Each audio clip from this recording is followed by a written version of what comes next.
Hello and welcome to the RYLACast, the official podcast. Official podcast.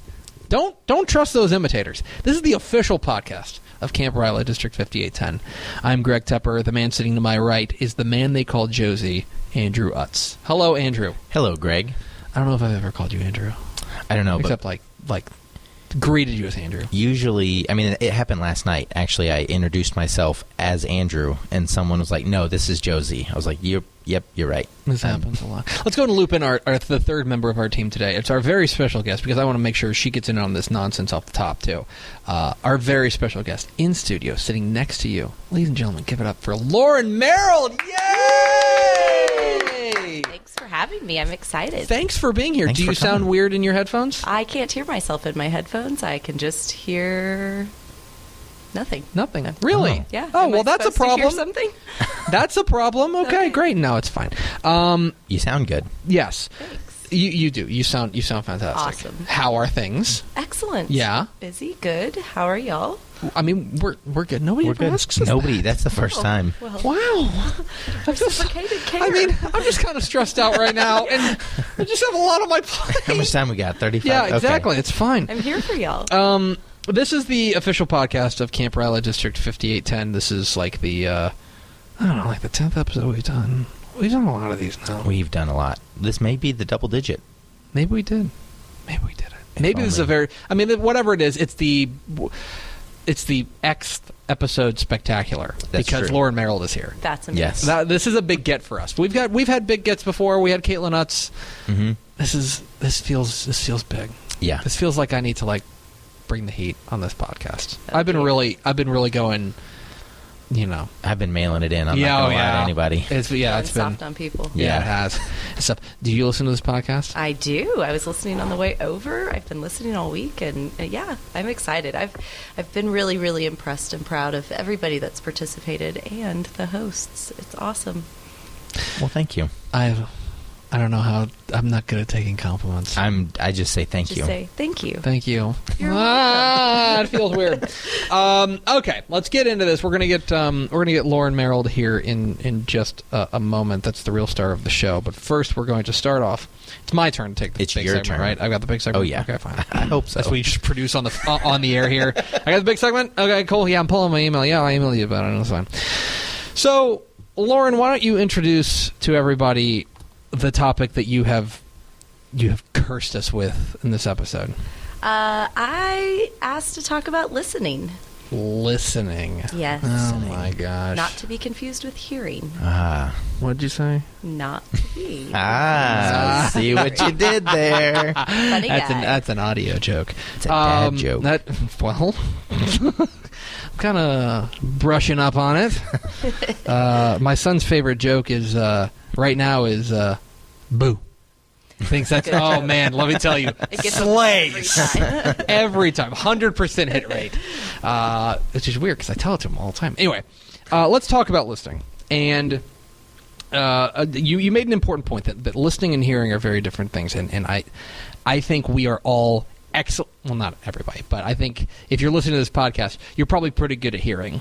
But there's also, I think even when you think of podcasts, how many times are you listening to a podcast and maybe it's a 40-minute long podcast about, I don't know, this leadership camp you went to, and you blank out for like 5 minutes, and then you're like, oh, that segment's over? Oh, how many times you had to hit the rewind button and stuff, be like, I actually do want to actually listen to this thing instead of hear it? So listening's an interesting topic, and I think it's something obviously very important to what leadership is. And so I was Googling around. I was on the Google machine. Yeah, on the internet. It's a series of tubes. And I found something. It's an article in the... golly, I keep finding articles on, the most... Like literally websites I'd never go to otherwise. And so, they're not representative. It's I didn't find it on, Reddit, which is where I would normally find something. No, I found something in the...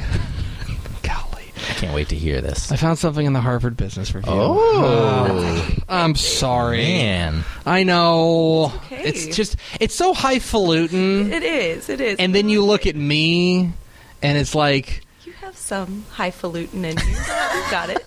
Ow! The hair. I got it. I had to give something. Okay. So I found this article. It's by a gentleman named... I'm definitely going to butcher this, but he's probably not going to hear it. That's fine. It's by Ram Charan. And he wrote a book at some point. He's been an advisor to CEOs of some of the world's biggest corporations. You have to say it like that whenever you're reading from the Harvard Business Review. Including, he's the co-author of Talent Wins, the new playbook for putting people first. In any case, it's an article called The Discipline of Listening. And he kind of views it from a CEO perspective, I think, because that's his world is the business world. But there's a lot of, I think, lessons that he kind of drives at about how...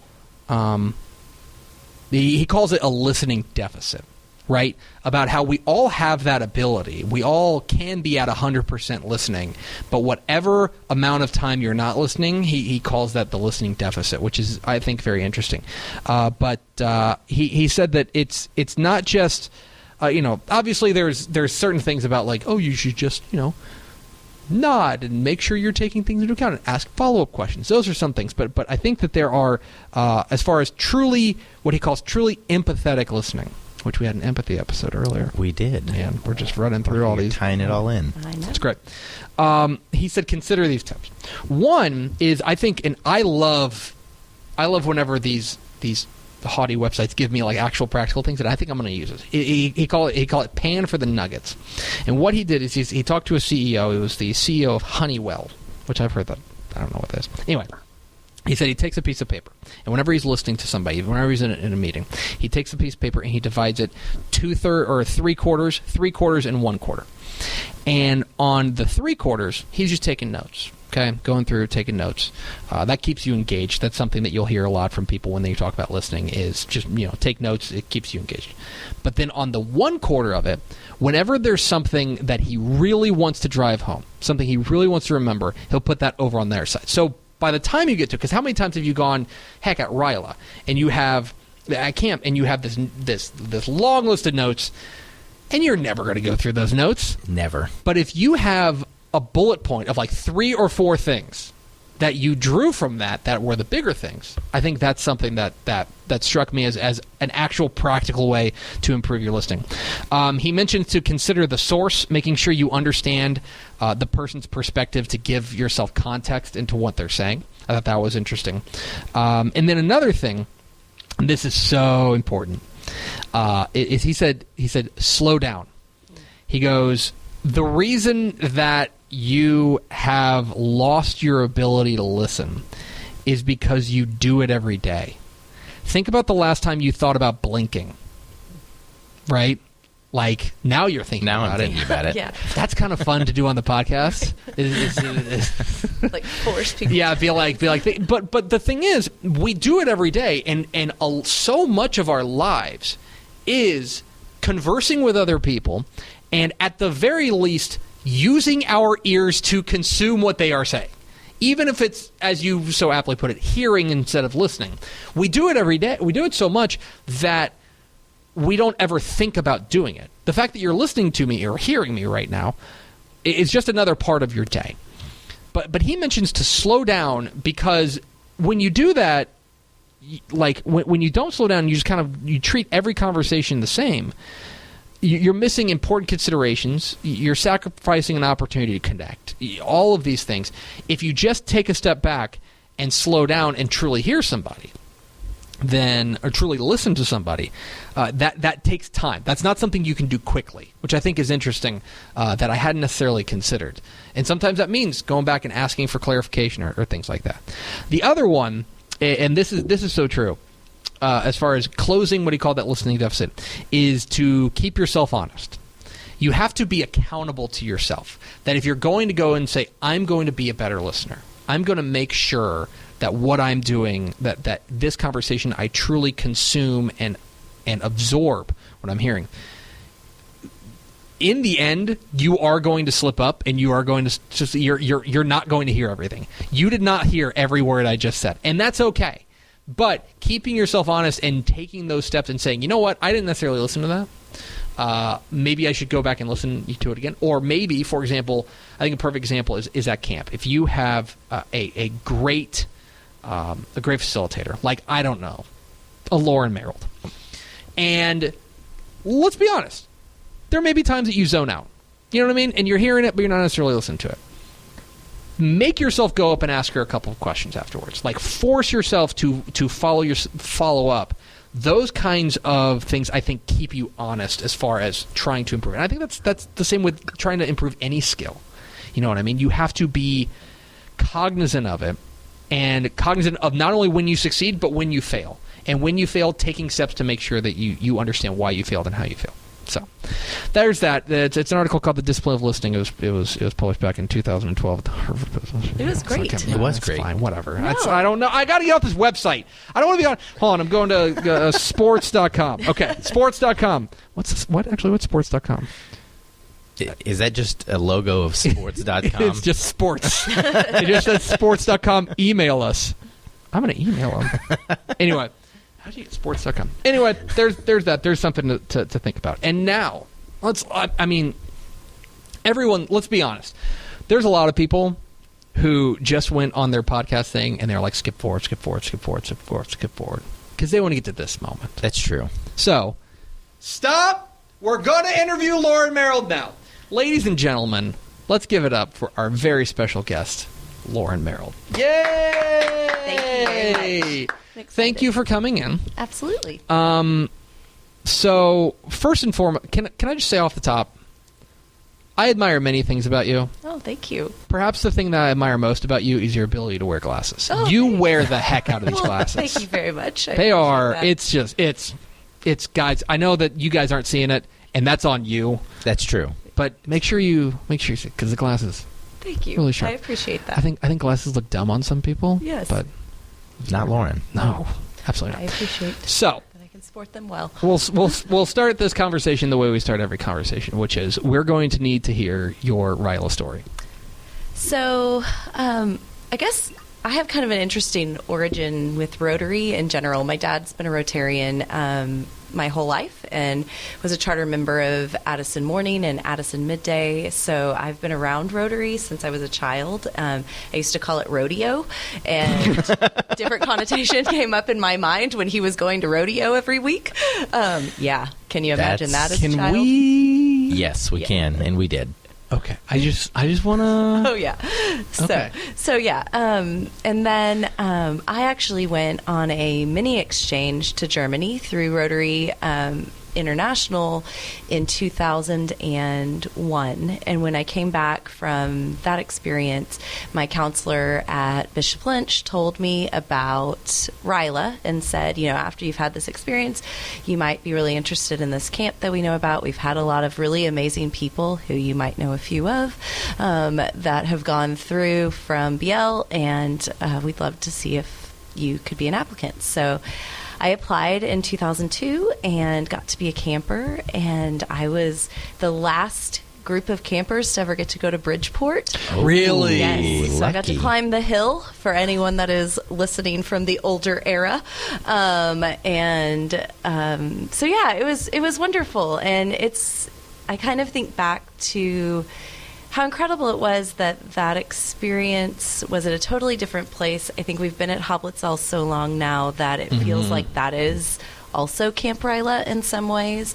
And to think about my camp experience and know that what happened there and what I took away from that year translates still and is very much what campers are getting to this day, and the integrity of what we were doing then exists. And so thinking about RYLA not as a place and as a ethereal experience. I don't know really how to put that into words, but it's more than just the physical space that we encounter. That's really interesting that you bring up, because I do think that there's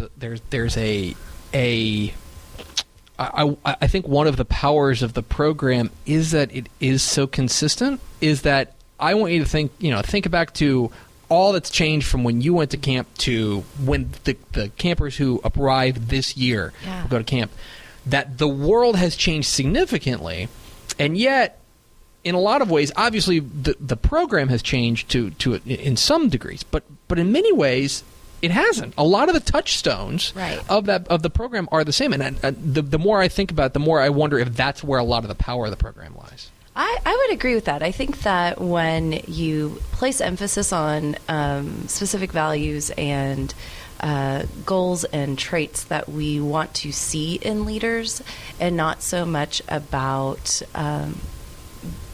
a bigger picture that doesn't exist necessarily inside of camp, that would be pulled from their outside experiences, and just looking at what we can offer within our bounds of that week.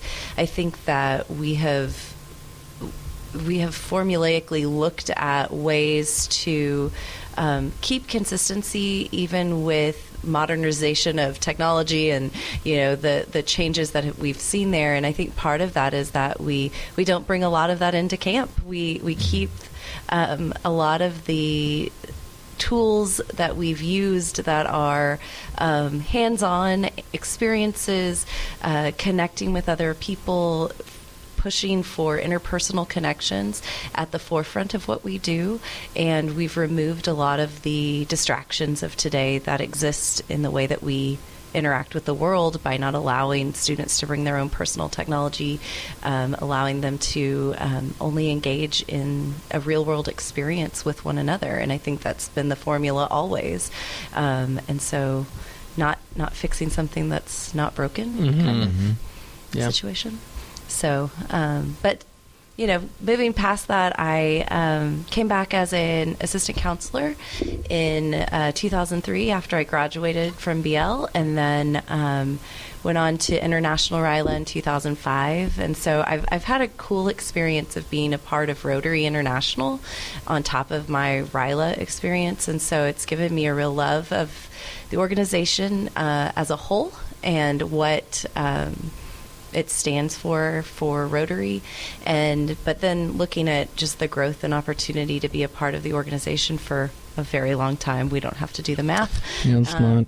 Yeah. Math is outlawed on this podcast. Not a numbers thing. So I was doing that in my head on the way here. And so just thinking about being involved all this time and getting to come back in different forms and participate as a facilitator for many years, and now getting to do curriculum work for the camp.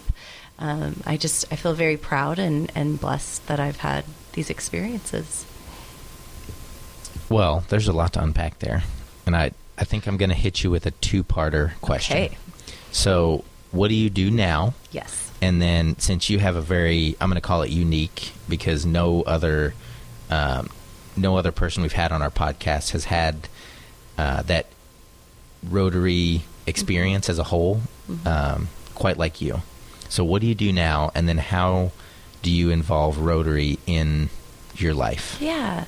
So I work in educational technology. I've been doing that for the last 12 years. I work in the K-12 space, so primarily independent schools in Dallas. I really love the work that I get to do. I get to teach computer science and engineering to little kids, so 2nd through 4th graders, teaching them about programming and engineering and robotics. And then I get to also work with teachers and do professional development within my own campus, but I also get to go and do consulting work around the country. So it's really exciting. I think the thing that's been so interesting about working in educational technology is that I do always go back to the motto of Rotary, of this idea of service above self. I think of technology as a service industry. People always need help in some way when it comes to their technical skills. There's always room to grow. I don't know everything by any means, but to something that I heard Josey talking about at another point, this idea of failing forward and feeling comfortable to fail. I think that is intrinsic to the job that I do and the work that I do. I try to teach that to my youngest students. I try to teach that to my adult learners, and hope that people will see that technology is just a tool to help you do anything that you want to do. It's not the end result or the product. It's just a part of the process. And so, but yeah, I think that Rotary tieback is definitely the service piece of I am just a person here to help and serve as we move together in this very ever-changing world and landscape.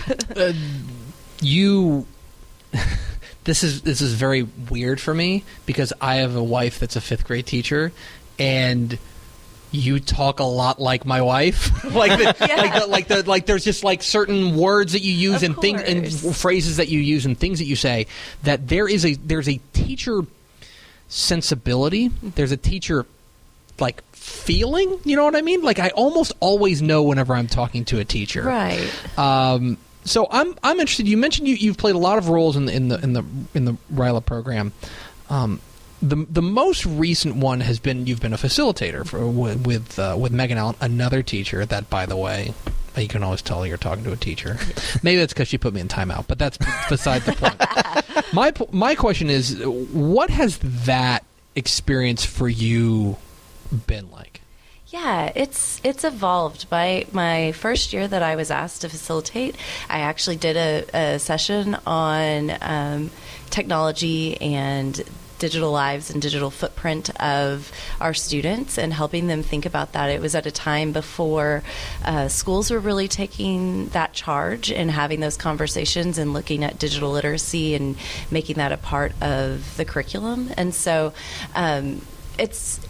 it's been challenging. It's always exciting. It's a little nerve-wracking because you want to make sure I want to make sure that I'm always relevant and speaking to the students at where they're at and not missing the mark. The last few years, getting to do leadership in action and thinking about personality types and where we can apply the understanding of who we are better in our daily lives and how we can take that information back to our schools and our organizations.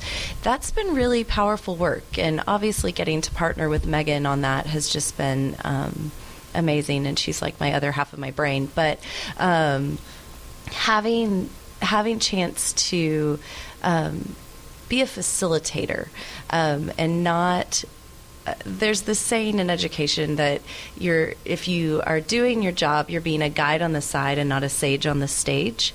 And write that down. Yeah, write that down on my left. Yeah, so I try really hard to not be the sage on the stage. I don't know everything. The kids know so much. We are working with the brightest of the brightest, and they're all working so hard and such great leaders in their schools that I want them to be the ones that come to the realizations and lead the learning that we're doing. Well, and even just the words we use and the phrasing we use, and maybe it's because I just came from a couple of parent-student orientations where, you know, our fearless leader, Dr. Dana Mackison, makes sure he tells them that these are not lecturers. You know what I mean? These are facilitators. That is a specific and specifically chosen word. Yes. That it's not just, it's a fancy word for speaker. You know, it's like, right. Because in a lot of ways you're not speaking, you are, but you're not speaking at them. Right. You're speaking almost with them? I don't know where I'm going, but I don't know. That it hit me recently that the word facilitator is a very deliberate choice. It is, absolutely. And I think the idea of being conversational, where there is a back and forth, allows the students to feel like they are as much a part of the process and the experience as we are. And it's different every year.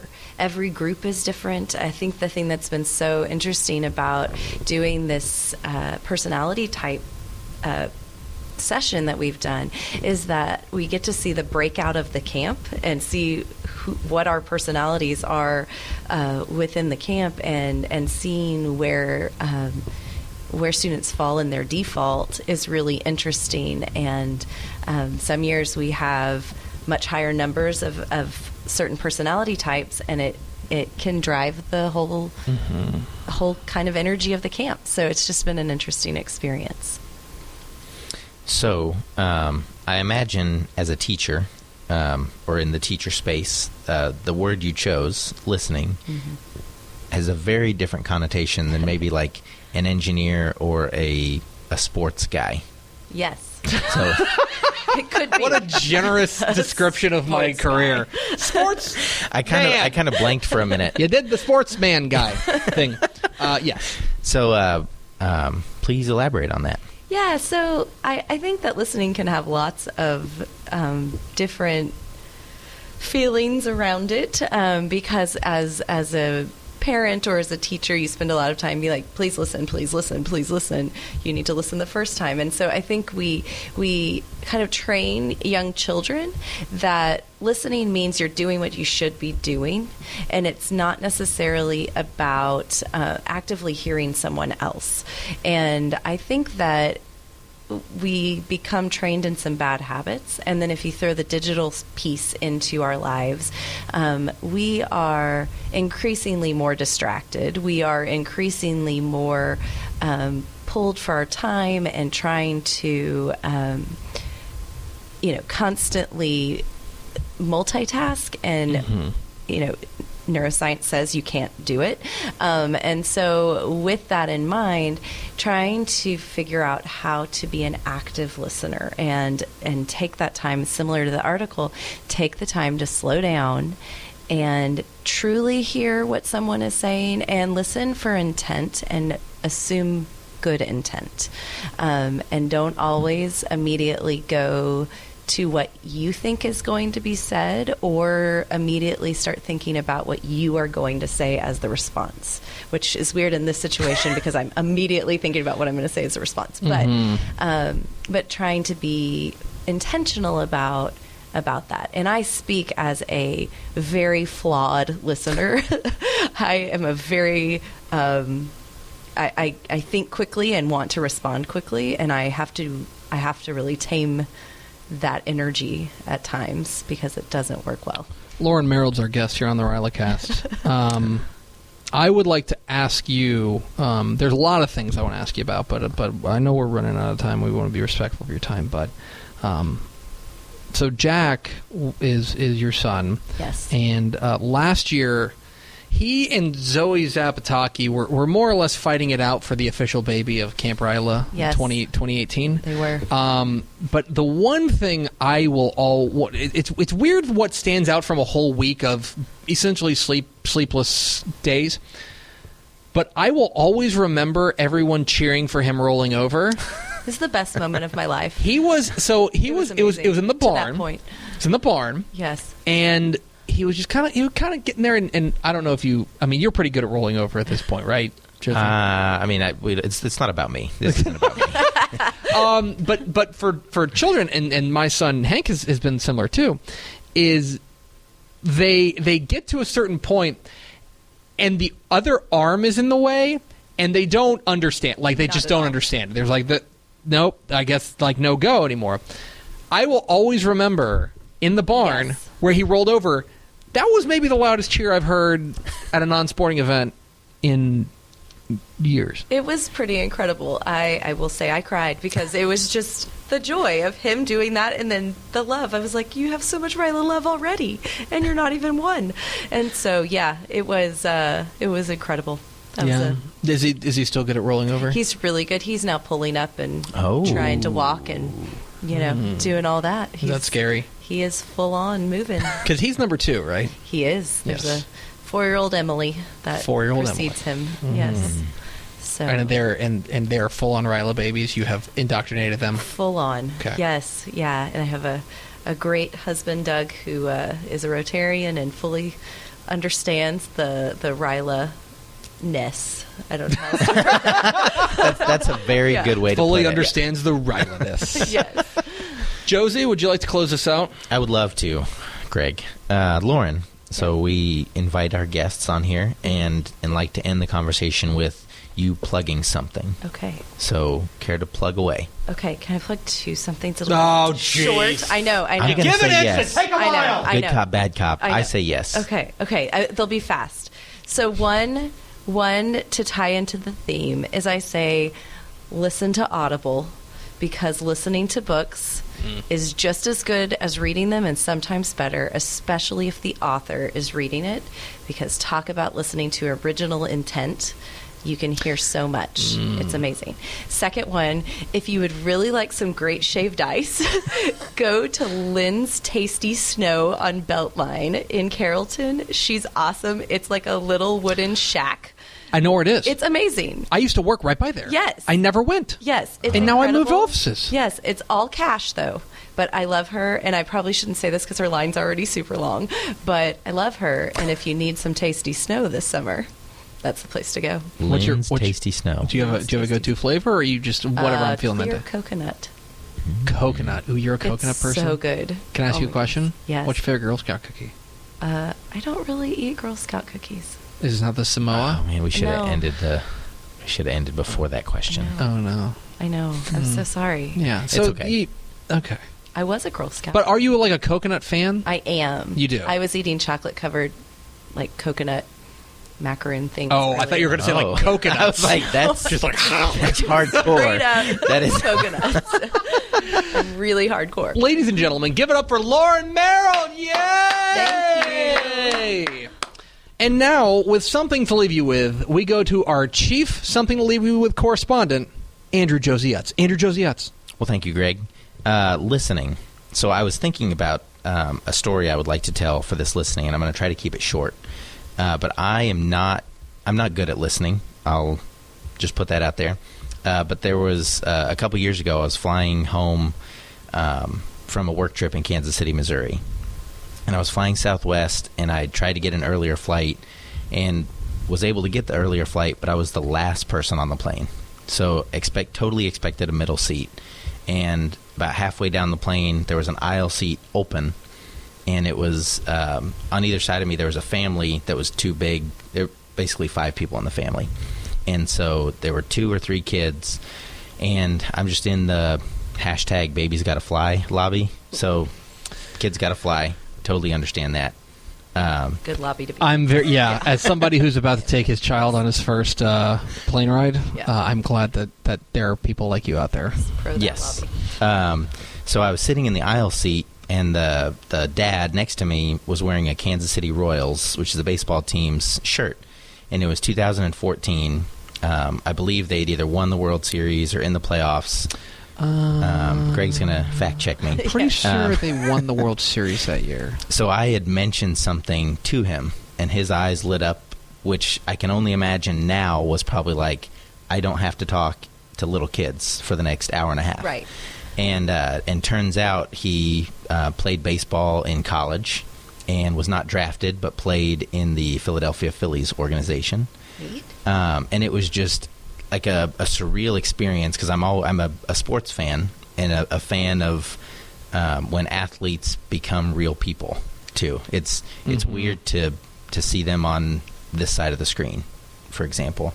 And he was telling stories of, in college he went to University of Washington and played with a player, Tim Lincecum is the name. I mispronounced that. Weird. So yeah. But he was just telling me stories, us. It wasn't the whole plane. But for that hour and a half, I just kind of got lost in his entire story, so much so that it's 5 years later, and I remember the guy's name. Yeah. I mean, it's just one of the most active listening sessions I've ever been a part of. And he was right next to me on the plane, so I can only imagine what other people were walking around every day, walking past. Well, and the other thing is that sometimes, especially on a situation like that, sometimes you have to be, like we were talking about, slowing down to listen. That is a situation where you are forced to come to a complete halt. Yes. And listen. And I don't know, sometimes you need that, what's the word I'm looking for? Being bound to a chair, more or less, in a tube in the sky. True. Strapped to a seat. In order to get that. But somebody had some stand-up comedian had a joke about how how airplanes are like single-serving friends. Everything's in a single serving. And I wonder, I do wonder that because of just the circumstances you find yourself in, I wonder if people are better listeners maybe before the age of Bluetooth headphones, are better listeners on planes than anywhere else. That would be interesting. It would be interesting. Sounds like a study. All right, well, let's commission it. What's in the budget for RYLA? No. 5. No. Why are you doing the throat slash thing? No? Yeah. No? Okay. All right. That's fine. Well, there we go. Thanks, Josey. Thank you. That was That's great. something to leave you with. Oh, it's very good. And that is the end of the podcast. What if we just stopped it there? That would have been really funny. Thank you for spending part of your day with us. Thank you again to Lauren Marold for being our very Happy special to be in-studio here. guest. Please, if you have not already, please go rate and subscribe to the podcast. Tell your friends. What's today's antiquated form of communication that you can tell your friends? So, antiquated. You can write a letter, but I'm not going to name the address. You can send an email to info.ryla5810@gmail.com. And also, should you like to, we have a foundation. Should you like to fund our studies that we're going to do? If you would like to fund the studies about fourth down or listening on planes. The foundation is a 501c3 RYLA 5810 Foundation. Just send an email or reach out to us at RYLA5810alumni.org. Yes, RYLA5810.org is where you can find all sorts of information. And yeah, so that's going to do it for us. Thanks again for spending part of your day with us. We'll be back in a couple of weeks. Josey, thank you for your courage. Thank you. We'll see you next time on the RYLACast.